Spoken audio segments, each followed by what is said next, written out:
topping pelengkap es campur. Bukan agar-agarnya, bukan juga kelapanya, tapi kolang-kaling. Sebutannya biji buah atap, atau dikenal juga sebagai buah pohon enau atau aren. Yap, kolang-kaling yang sering kita temukan di pasar-pasar berasal dari buah aren. Kolang-kaling yang baik tidak berlendir. Rasanya tawar dan tidak beraroma asam. Teksturnya agak keras pas digigit. Kalau kolang-kaling yang sudah lama di pasar lebih lembek dan rasanya asam.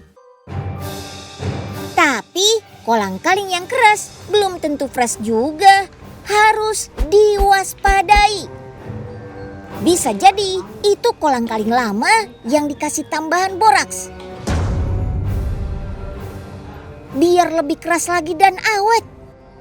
Waduh. Inilah saatnya Detektif Unyil beraksi. Menelusuri, mencari yang mencampurkan boraks supaya kolang-kaling lebih awet. Tujuannya supaya kolang-kaling bisa dijual lagi dalam jangka waktu lama. Pedagang menyulap kolang-kaling yang sudah lama dan gak laku di pasar. Dari segi rasa udah agak asem. Ih.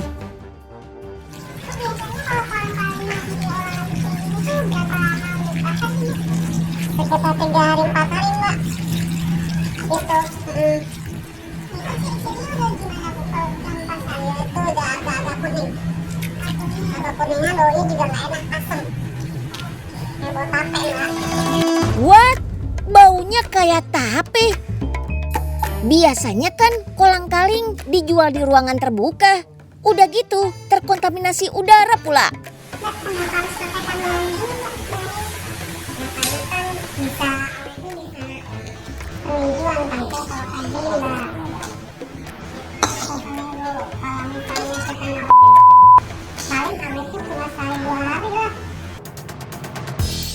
Gak cuma pengawet, biar warnanya lebih mencolok dan menggugah selera, pelaku menambahkan bahan pewarna merah. Tapi warna merah itu bukan dari sirup. Selidik punya selidik, ternyata Pewarna makanan bukan mbak. Ini pewarna tekstil. Iya. Kenapa pakai pewarna tekstil mbak? Karena biar mencolok warnanya, biar konsumennya pada mau yang beli keunikan. oh no, kalau kita konsumsi bisa iritasi saluran pencernaan tuh. Setelah matang, kolang-kaling didinginkan dan dititipkan ke warung. Harganya super murah. Dijual 1000-an per tusuk. Gak heran kalau banyak anak-anak yang tertarik. Memang gak semua pedagang berlaku curang. Tapi Sobat Unyil harus selalu waspada. Biar gak kena tipu, Sobat Unyil harus pintar-pintar bedainnya. Nih, Unyil kasih tipsnya. Kolang-kaling segar punya aroma khas. Jadi kalau nggak ada bau khasnya sama sekali, patut dicurigai tuh. Bisa jadi ada campuran pengawet. Bahan kimia berbahaya yang sudah dicampurkan bisa menghilangkan bau tidak sedap dari kolang-kaling kadaluarsa. Cek di sekitar tempat penjual. Biasanya nggak ada lalat yang hinggap. Banyak lalat yang mengitari kolang-kaling justru menandakan aroma khasnya. Untuk mengecek keasliannya gak cuma ditandai dari lalat saja ya. Lebih baik uji laboratorium. Dari warna juga beda. Normalnya kolang-kaling berwarna putih pucat, agak transparan. Kolang-kaling berformalin berwarna putih pekat dan tidak transparan. Padahal kalau diolah dengan benar, kolang-kaling tuh kayak kalsium yang bisa mencegah osteoporosis. Kandungan seratnya bagus untuk melancarkan pencernaan. Es campurnya bisa menghilangkan dahaga. Kolang-kalingnya bikin perut kenyang. Kalau minuman yang ini jagonya ngilangin ngantuk. Kopinya sih biasa. Yang istimewa, Kang bikin kopinya. Kopi yang saya seduh hari ini adalah kopi Arabica Ciwidey dari Gunung Cimanong, Jawa Barat.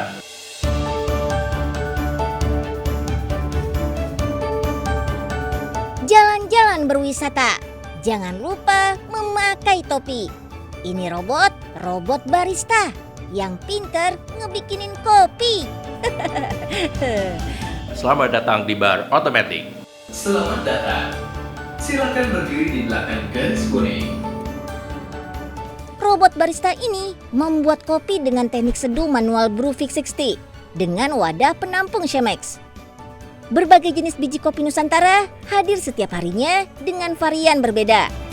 Automatic adalah sebuah implementasi IoT, Internet of Things, dalam dunia bisnis. Di sini tentunya adalah industri kopi, memadukan artificial intelligence, hardware, dan software. Sama seperti barista manusia, robot barista juga perlu latihan. Robot ini sudah menjalani 3.000 jam pelatihan seduh. Punya data visual dengan 30.000 pengatur gerak. Dibekali kemampuan rangsangan panca indera sehingga mampu mendeteksi jenis kopi yang sedang diproses. Hasilnya, sajian kopi nikmat. Jadi selain dari pemilihan kopi Indonesia, Automatic juga terlibat untuk menyeduh hasil kopi yang berkualitas. Di sini informasi ataupun cerita kopi dari single origin, dari hulu ke hilir sampai sajian kopi yang nikmat. Dapat terekstraksi secara maksimal. Informasi yang disampaikan pun tertulis juga di dada robot. Jadi gak hanya kita dengarkan, tapi bisa sambil dibaca juga ya infonya. Wow, impresif. Kenalin nih, Kak Joni Kusno dan Kak Robin Bu yang mendatangkan robot barista ke Indonesia, tepatnya di kota Bandung. Mereka sudah punya usaha di bidang perkopian sejak 2015. Awalnya cuma sekedar hobi minum kopi aja. Dari hobi tercetus ide bisnis yang menguntungkan. Berbeda dengan sekarang, kala itu belum banyak kedai kopi menjamur. Tantangannya adalah mencari solusi untuk menghadapi situasi pandemi seperti saat ini. Harus bisa beradaptif dan berinovasi demi terwujudnya pertumbuhan industri kopi yang lebih agresif.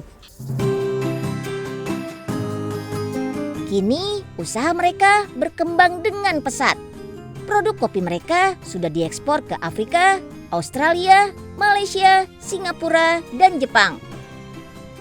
Secangkir kopi gak cuma soal biji kopi yang digunakan.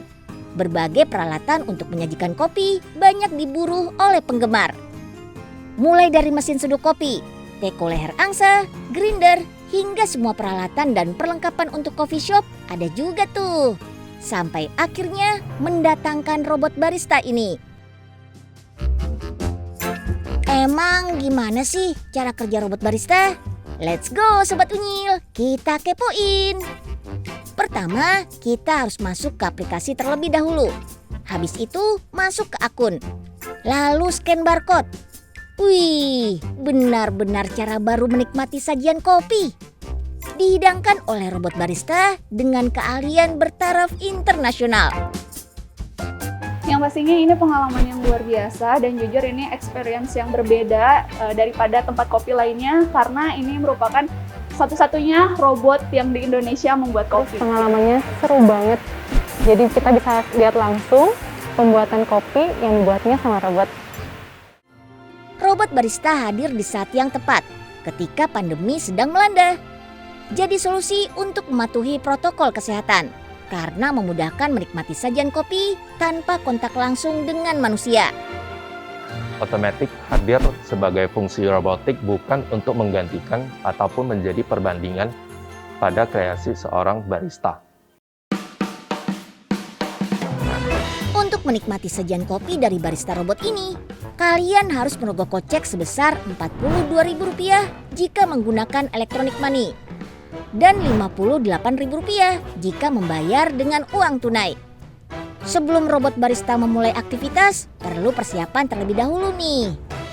Mulai dari menyalakan mesin robot, menaruh paper filter, cek air panasnya, memasukkan biji kopi, menaruh gelas, serta cek-cek peralatan lain.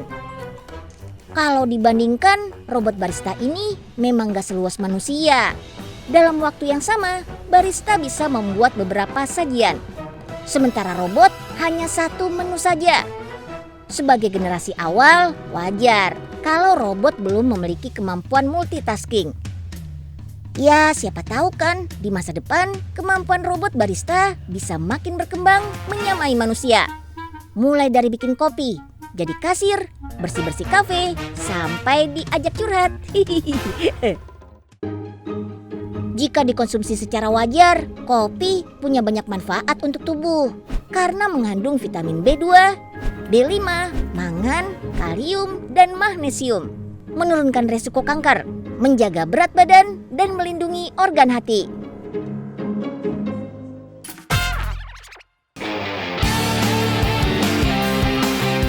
Wih, jagoan-jagoan off-road mulai beraksi. Semua lintasan dilibas. Berbatu, berlumpur, nggak jadi masalah. Keren ya. Eits, tapi pada sadar nggak sih kalau dua mobil off-roadnya beda banget. Satu mobil off-road sungguhan, satunya lagi mobil RC alias remote control. Mirip sungguhan kan ya? Ukurannya boleh kecil, tapi nggak kalah keren sama mobil off-road beneran. Bisa melintasi medan ekstrim. Tapi medan ekstrim versi mini juga sih. Judulnya memang miniatur atau mainan. Bukan berarti cuma anak-anak aja yang suka. Penggemarnya justru orang dewasa. Bisa dibilang hobi mahal gitu deh. Soalnya harga tiap RC pasti lebih dari 1 juta rupiah. Di kota Bandung, penggemar mobil radio kontrol tergabung dalam komunitas RC Adventure Jabar. Sebenarnya mainan ini buat orang dewasa rata-rata karena rata-rata mainnya orang beneran main 1:1 juga, dalam arti mobil beneran. Memang tekniknya juga sama kayak mobil benerannya, mobilnya pun dibikin seperti aslinya. Bagi penggemarnya, RC Adventure bukan sekedar miniatur. Mobil dan perlengkapannya disesuaikan dengan mobil beneran. That's why sebelum masuk lintasan, mobil harus betul-betul dicek. Misalnya, winch. Itu loh kerekan yang bisa ditarik ulur. Gunanya untuk dikaitkan pada mobil lain jika mobil tersangkut. Jumlah dan kekuatan winch harus betul-betul dicek. Spare part dan lampu juga harus dipastikan berfungsi. Kalau semua persyaratan sudah lengkap, baru deh boleh turun ke lintasan. Udah kayak off-road pakai mobil sungguhan aja ya. Awalnya sih, komunitas ini cuma sekedar menyalurkan hobi dan seru-seruan aja. Sekarang, main bareng kayak gini jadi agenda rutin. Nggak cuma main-main iseng aja, tapi jadi ajang latihan untuk pertandingan. Yap, nggak cuma serius dalam memainkan mobil, penggemar RC Adventure juga serius dalam bertanding. Kejuaraan yang biasa dilakukan di Jawa Barat ada event Kejurda, ada Kejurnas, ada Sukawana Challenge, ada juga JAX. Nah itu kalau misalnya Kejurda dan Kejurnas itu lebih ke balap. Ada event kita namanya Sukawana Challenge. Nah Sukawana Challenge itu lebih ke jalan-jalan. Ada lagi yang lebih ekstrim lagi, event JAX, Java Adventure Extreme. Perbandingan mobil RC dengan mobil aslinya adalah 1:10. Harganya mulai dari 3 juta sampai 30 juta rupiah. Wih, mahal juga ya. Mobil udah mirip seperti aslinya. Lintasannya juga nggak boleh asal dong. Untuk lintasan pertandingan, jalanan bakal dikreasikan hingga mirip seperti lintasan off-road. Tapi kalau untuk sekedar trailing, nggak perlu bikin lintasan baru. Cukup lintasan yang ada, tapi harus alami mungkin. Main RC off-road ini kelihatannya sih gampang ya, cuma ngendalin mobil pakai remote. Karena beda dengan mobil RC biasa, perlu teknik khusus. Susah-susah gampang. Kita bermain kayak mobil beneran, main juga harus cari-cari jalur gitu. Misalnya kalau, oh ini bakal nyangkut nih, ngambil kemana, nah kayak gini misalnya, nanti bisa nyangkut. Makanya kita harus ngikutin jalurnya. Kalau ngelawan nantinya mobilnya nggak bisa lewat. Tekniknya sama persis kayak 1:1. Anggota komunitas ini nggak pelit ilmu. Kalau ada yang belum bisa, ya diajari sampai jago. Pengen gabung tapi nggak punya mobil RC? Bisa pinjem juga kok. Karena selain menyalurkan hobi, tujuan gabung di komunitas kan untuk bersilaturahmi juga. Nggak sekedar have fun. Main mobil RC juga banyak manfaatnya. Mulai dari meningkatkan ketangkasan, melatih koordinasi, kreativitas, hingga melatih kesabaran loh. Jadi, tunggu apa lagi? Let's go, kita main!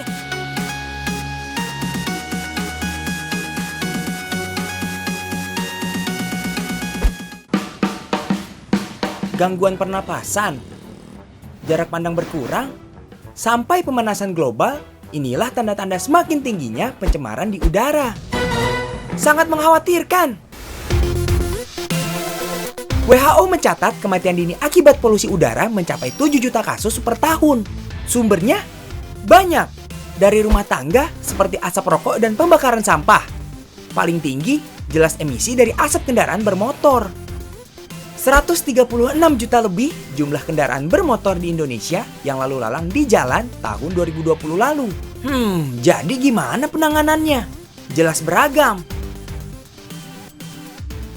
Kayak di penghujung tahun ini, pemerintah kota Jakarta jadi pelopor penerapan aturan uji emisi bagi kendaraan bermotor. Udah banyak lokasi pengujian emisi yang berbayar atau yang gratisan. Gak pakai ribet, cukup 10 menit. Hasil pengujian sudah bisa terlihat. Apakah kendaraan kita lolos uji atau tidak? Dalam keadaan mesin menyala, knalpot dimasukkan alat pengukur seperti ini. Mesin pengujian akan mengukur secara otomatis emisi gas buang dari pipa knalpot. Dan ini dia hasilnya. Bisa dilihat, pengukuran yang dihitung adalah ambang batas emisi gas buangnya, yang didasarkan Peraturan Gubernur DKI Jakarta Nomor 31 Tahun 2008. Parameternya ada 2, banyaknya kandungan gas karbon monoksida dan senyawa hidrokarbon. Bahaya! Gas karbon monoksida dikenal sebagai the silent killer, tidak berwarna dan tidak berbau. Tanda-tanda keberadaan gas CO sama sekali tidak terdeteksi. Sekali terhirup dalam jumlah banyak, bisa keracunan hingga kematian. Pembakaran bahan bakar yang kurang sempurna di ruang mesin jadi penyebab utama munculnya gas karbon monoksida dan senyawa hidrokarbon yang berlebihan. Penggalakan aturan lolos uji emisi emang baru-baru ini aja, walaupun aturannya sudah dibuat bertahun-tahun yang lalu. Tapi siapa sangka, Indonesia sendiri juga udah punya lab uji emisi kendaraan berstandar Euro 4. Terbilang paling lengkap di Asia Tenggara dan telah lolos sertifikasi berstandar internasional. Lokasinya ada di Balai Teknologi Termodinamika Motor dan Propulsi, kawasan Puspitek Serpong, Tangerang. Tapi, nggak semua kendaraan bisa diuji dalam lab ini. Terbatas. Umumnya, untuk kendaraan-kendaraan baru dari pabrik yang ingin disertifikasi. Makanya, pengujian emisi di sini udah pasti lengkap banget. Pertama, ada pre-check. Mulai dari tekanan angin ban harus sesuai rekomendasi. Sampai temperatur oli mesin dan radiator juga dicek. Lanjut, mobil dinaikkan ke alat bernama chassis dynamometer. Dengan alat ini, kendaraan bisa disimulasikan seperti seolah-olah berjalan di jalan raya. Sambil dijalankan, alat pengukur akan menghitung semua emisi gas buang. Hasilnya langsung ketahuan deh tuh. Satu lagi teknologi uji emisi yang gak kalah canggih di sini. Ada ruang uji variable temperature shield housing for evaporative determination. Di dalam ruang tertutup ini, kendaraan akan diuji emisinya, tapi bukan dari gas buang mesin lagi ya. Yap, karena ada penguapan-penguapan partikel yang bisa jadi emisi, dan asalnya nggak cuma dari knalpot mesin aja. Ada dari material plastik pada bodi mobil yang terjemur, selang-selang bahan bakar di mesin, sampai tumpahan oli juga bisa menghasilkan emisi. Jadi semuanya ketahuan deh, bahwa emisi kendaraan juga masih bisa dihasilkan walau mesin telah dimatikan. Jumlahnya emang gak sebanyak emisi dari gas buang. Di dunia sekarang ini pun itu juga akan berlomba-lomba untuk mengurangi emisi tersebut. Salah satunya adalah dengan cara memperbaiki teknologi kendaraan yang ada. Terus menjadikan bahan bakar itu lebih bagus kualitasnya, sehingga hasil emisi yang dihasilkan pun juga tidak terlalu tinggi. Bener banget tuh. Untuk mendapatkan hasil emisi yang baik supaya lolos uji emisi, caranya gampang kok. Cukup rajin servis berkala kendaraannya secara rutin dan memakai bahan bakar ramah lingkungan sesuai dengan anjuran pabrikannya.